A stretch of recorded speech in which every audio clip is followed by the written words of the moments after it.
Who was Cú Chulainn in Celtic Mythology Part 6? Cú Chulainn lived on for several more years, having more adventures. His enemies became numerous, and many of the children of men he had slain wanted revenge.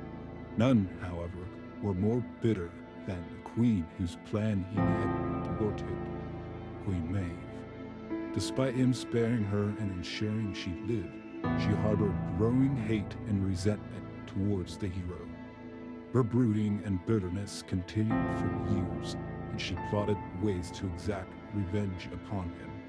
She conspired with others who had lost their loved ones to Cú Chulainn's wrath.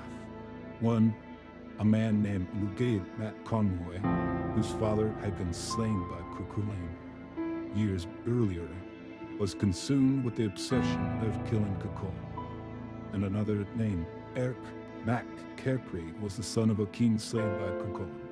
There were others that also joined Queen Maeve's plan to slay Cú Chulainn, and together they created a conspiracy and plot to draw him out and kill him. Cú Chulainn had a particular geas and aversion to eating dog meat.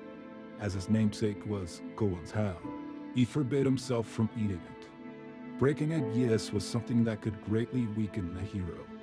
To draw him out, Queen Maeve had 6 sorcerers and sorceresses, called the Sons and Daughters of Calatan, who were all siblings and their father had been slain by Cú Chulainn. Used their magic near where Cú Chulainn dwelled to create the sounds of battle, war, crying of the dying, and more, in an attempt to draw Cú Chulainn closer to the location. King Concobar had received word of this plot, and he attempted to stop Cú Chulainn from noticing it by having a great feast and party for Cú Chulainn. And it worked for several days as Cú Chulainn was too preoccupied to notice all the noise.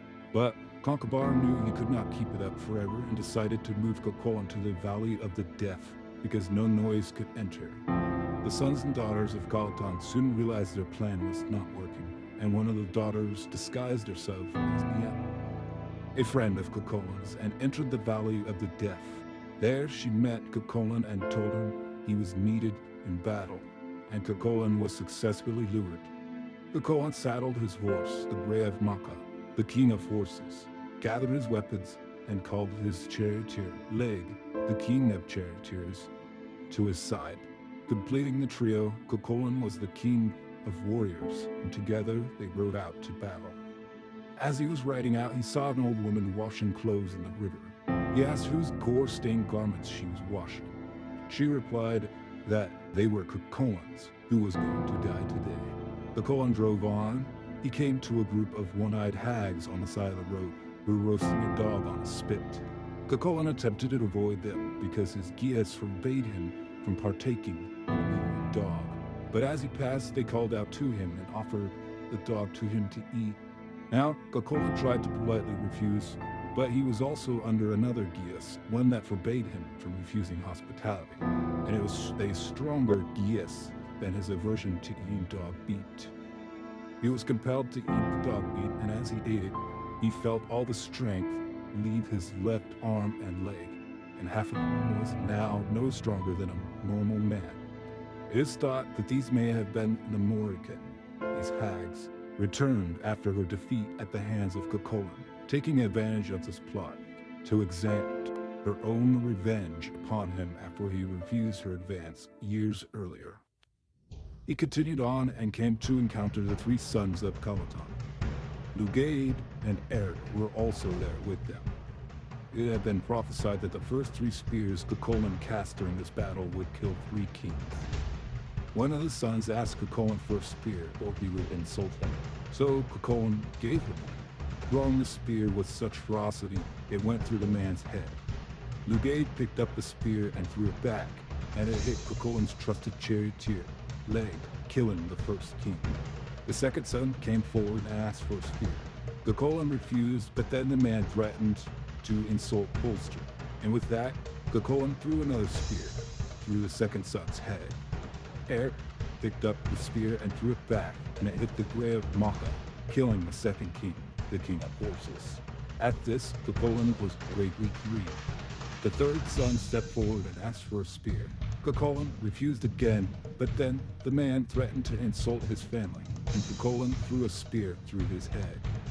Lugaid picked up the spear and threw it straight and true, and it hit Cú Chulainn in the stomach, spilling his intestines and mortally wounding the king of warriors.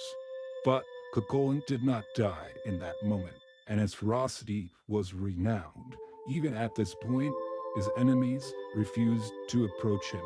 So, Cú Chulainn crawled to a lake where he could get a drink, and not wanting to die lying down, he pulled himself up on a standing stone and lashed himself up using his belt, or some thought his own intestines, to the stone so that he could die standing up, facing his enemies, holding his sword ready. And then the king of warriors died.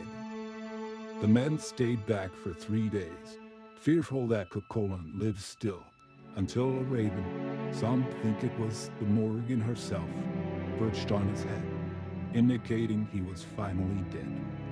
Lugaid approached the body and severed his head, and when he tried to get the sword out of Cú Chulainn's hands, it fell and sliced Lugaid's hand off. Lugaid was slain by a friend of Cú Chulainn's shortly after, but that is another story. And so ends the story of Cú Chulainn, Chulainn's Hound, hero and legend of Ireland, a symbol that echoes throughout millennia, who achieved great fame through his deeds and heroism, although his life was very short. His honor was without bounds, and he was symbolic to his nation's heritage. The light of Ulster left this world in Celtic mythology.